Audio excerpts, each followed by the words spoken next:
All right, for the next several lessons, we're going to talk about how the United States got involved in World War I. The previous lessons, we talked about what started the whole war, and in Europe, the war had already been raging. The United States had been able to stay out of the war. We were providing help and assistance for Britain and for France. But for the most part, we said, hey, listen, that's your fight. You guys go ahead and fight it. But eventually, we are drawn into the war, and we eventually do send our troops over.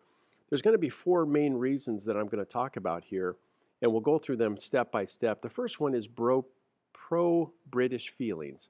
The second one is the Allied owed money to the United States banks. The third reason is the German U-boat campaign.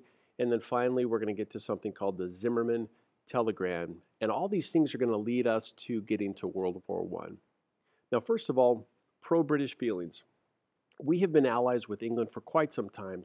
We have this history of immigrants that come from England, and we also have a friendship with France. Now, if you think about it, the first American settlers are English colonies. So we do have this long relationship with England because the first settlers here in America were English settlers. Now, remember, we did fight England for our independence, and the American Revolution was against England. But after that war is over, we become friends with them again. And even today, they are our best allies in the world. The United States and England were the best of friends.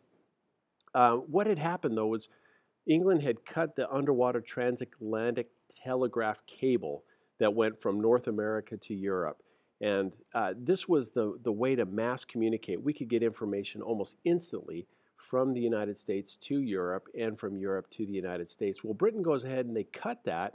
They do that intentionally, so the only way that we get information is from Britain itself.